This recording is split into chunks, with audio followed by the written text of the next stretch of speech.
পটলের দোলমা নিরামিষ আমিষ অনেক রকমই তো আপনারা খেয়েছেন, তবে ওই একই রান্না একবার আমার প্রসেসে বানিয়ে দেখুন। নমস্কার বন্ধুরা, রসনা আর টেস্ট অফ হোমে আপনাদের স্বাগত।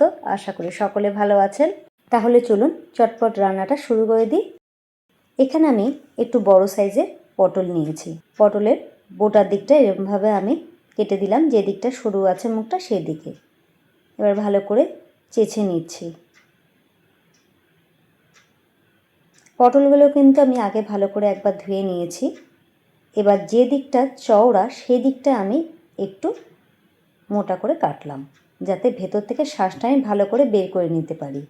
একটা চামচের পেছন দিকটা দিয়ে আমি পটলের ভেতরে শাঁসটা বার করে নিচ্ছি।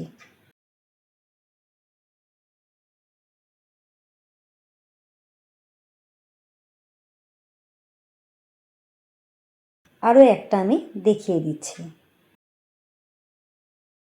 ভালো করে চেঁচে নেওয়ার পর কিন্তু আমি একবার ধুয়ে নিয়েছিলাম। খেয়াল রাখবেন যাতে ফেটে না যায়। এইভাবে সব পটলগুলোই আমি শাঁস বার করে নিয়েছি এবং নুন আর সামান্য একটু হলুদ দিয়ে মাখিয়ে রাখছি।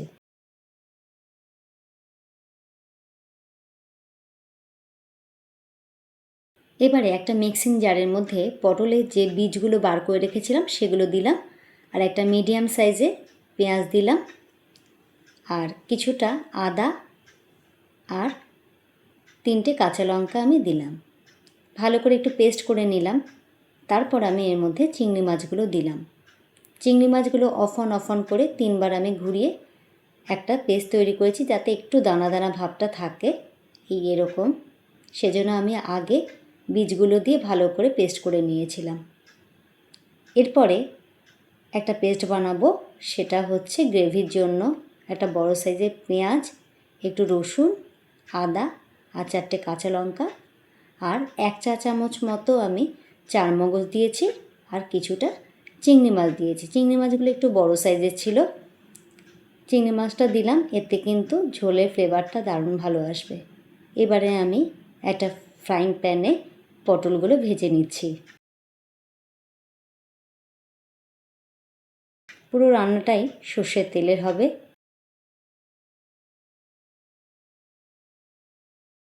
খুব বেশি নরম করা যাবে না, দুপাশেই একটু লালচে রং ধরলে আমি এটা তুলে নেব। হয়ে গেছে, এবার আমি আস্তে আস্তে তুলে নিচ্ছি। বেশি নরম হয়ে গেলে পুরটা ভেতরে ভরতে অসুবিধা হবে। কাঁচা থাকবার কোনো ভয় নেই, কারণ এটা আবার ঝোলে সেদ্ধ হবে। এবার আমি কিছুটা তেল কমিয়ে নিলাম। এবার এর মধ্যে পটলের ভেতরে দেওয়ার যে পুরটা সেটা তৈরি করে নেব। পটলের বীজ দিয়ে যে পেস্টটা আমি বানিয়েছিলাম সেটা এর মধ্যে দিয়ে দিলাম।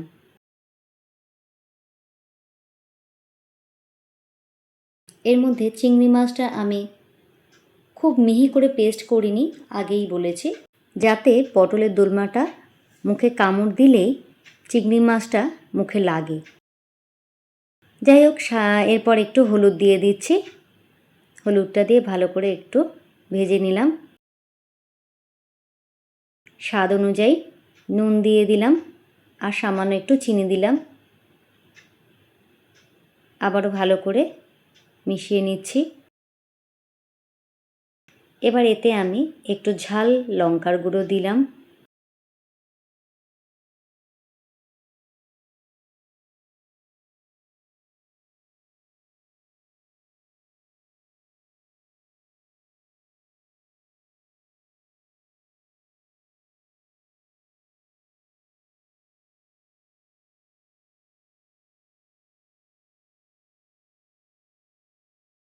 একটু ভালো করে ভাজতে হবে যাতে কাঁচা না থাকে। এর মধ্যে আমি কিছুটা কিশমিশ দিলাম, তবে এটা সম্পূর্ণ অপশনাল। কারো যদি পছন্দ না হয় সে দেবেন না। অনেক সময় আমি কাজু বাদামও একটু হাফ ক্রাশ করে দিয়ে দিই, তবে কাজু বাদামটা ছিল না আমার বাড়িতে, তাই আমি আর দিইনি। এতে আমি কিন্তু একটু নারকেলের গুঁড়ো দিলাম। এটা কিন্তু বাইরে থেকে কেনা, এটা অপশনাল। আমার ভালো লাগে বলে আমি দিলাম। পুরটা তৈরি হয়ে গেছে, এবার আমি তুলে রাখছি। এটা ঠান্ডা হওয়ার পরে কিন্তু আমি পটলের মধ্যে ভরে নিচ্ছি।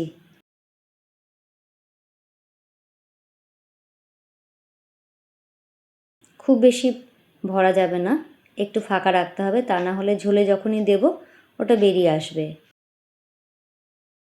একইভাবে সব পটলগুলো আমি করে নিলাম। এবারে গ্রেভিটা তৈরি করব। আমি ফ্রাইং প্যানে একটু সর্ষের তেল দিলাম, তাতে দুটো আমি শুকনো লঙ্কা দিলাম আর কিছুটা গোটা গরম মশলা অর্থাৎ দারচিনি এলাচ দিলাম। এগুলো একটু ভাজা ভাজা হয়ে গেলে দিয়ে দিলাম একটু গোটা জিরে। গ্যাসের ফ্লেমটা লো টু মিডিয়ামে রয়েছে। এবারে আমি বাটা মশলাটা দিয়ে দিলাম, অর্থাৎ পেঁয়াজ, আদা, রসুন, লঙ্কা, চারমগজ যেগুলো দিয়ে আমি পেস্ট করেছিলাম সেগুলো দিয়ে দিলাম। মিডিয়াম টু হাই ফ্লেমে রেখে আমি মশলাটা কষাচ্ছি, তবে প্রয়োজন মনে করলে গ্যাসের ফ্লেমটা কমিয়ে দিতে হবে, তা না হলে মশলাটা পুড়ে যেতে পারে। তেজপাতাটা দিয়ে দিলাম। মশলার বাটি ধোয়া জলটা আমি দিয়ে ভালো করে মশলাটা কষিয়ে নিচ্ছি। গ্যাসের ফ্লেমটা এবারে আমি লো টু মিডিয়ামে রেখেছি। 1 চামচ কাশ্মীরি লঙ্কার গুঁড়ো, হাফ চামচ হলুদ আর 1 চামচ ধনের গুঁড়ো আমি একটু জল দিয়ে গুলিয়ে রেখেছিলাম, সেটা দিয়ে দিলাম। ভালো করে মিশিয়ে মশলাটা কষিয়ে নিচ্ছি।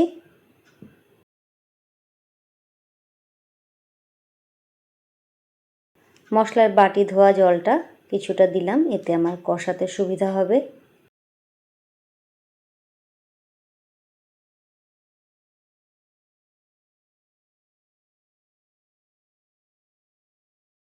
তেলটা আমি একটু কমই ব্যবহার করি, তবে আপনারা মনে করলে তেলটা দেবেন, তবে তেল তো একদমই বেশি খাওয়া ভালো নয়। এখানে আমি একটু গুড় দিচ্ছি আর স্বাদ অনুযায়ী নুন দিলাম। আমি গুড়ই ব্যবহার করি সব সময়, পারলে আপনারাও ব্যবহার করবেন। চিনিটা একদমই খাওয়াটা ভালো নয় শরীরের পক্ষে। যদিও আমি পুরটা তৈরি করার সময় সামান্য একটু চিনি ব্যবহার করেছিলাম, তবুও নর্মালি আমি গুড়টাই ব্যবহার করে থাকি। আরও একটু জল দিয়ে আমি ভালো করে কষিয়ে নিচ্ছি।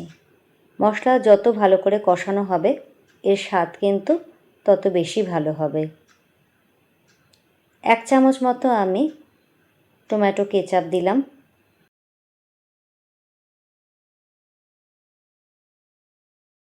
মশলাটা শুকিয়ে গেলেই সামান্য করে জল দিয়ে মশলাটা ভালো করে কষিয়ে নিতে হবে।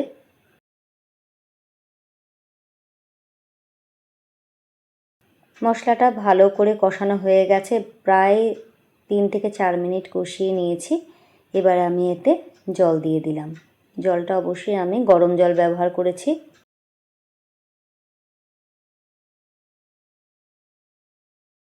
মাঝখানে একবার আমি টেস্ট করে দেখেছিলাম, নুনটা একটু কম মনে হয়েছে, আমি দিলাম। ভালো করে মিশিয়ে দিচ্ছি।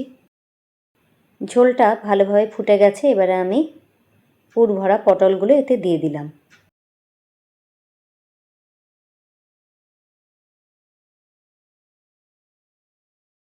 এবার আমি ঢাকা দিয়ে 2 মিনিট রান্না করব। 2 মিনিট ঢাকা দিয়ে আমি এটা রান্না করব। 2 মিনিট পর আমি ঢাকনা তুলে এবার একটু দেখে নিচ্ছি। রান্নাটা কমপ্লিট হয়ে গেছে। এবার উপর থেকে একটু ঘি আর গরম মশলা গুঁড়ো দিয়ে দিলাম। এরপর এতে আমি একটা জিনিস দেব, সেটা হচ্ছে ফ্রেশ ক্রিম। এতে কিন্তু এর টেস্টটা আরও বেশি ভালো আসবে।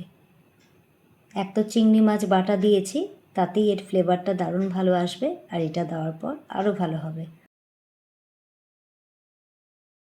গ্যাসের ফ্লেমটা তো অফ করে দিয়েছি। এবার আমি ঢাকা দিয়ে স্ট্যান্ডিং টাইমে রাখলাম। আশা করি আমার এই রান্নাটা অবশ্যই আপনাদের ভালো লেগেছে, আর ভালো লেগে থাকলে অবশ্যই একটা লাইক দিয়ে আমার পাশে থাকবেন। আর নতুন বন্ধুদের জানাই, আমার রেসিপিগুলো যদি আপনাদের ভালো লেগে থাকে তাহলে অবশ্যই সাবস্ক্রাইব করে আমার পাশে থাকবেন এবং পাশে থাকা বেল আইকনটি অবশ্যই প্রেস করে দেবেন, যাতে যখনই আমি নতুন করে ভিডিও আপলোড করব আপনাদের কাছে সেটা আগে পৌঁছায়। আজ তাহলে আসি, আবারও দেখা হবে অন্য কোনো ভিডিওতে।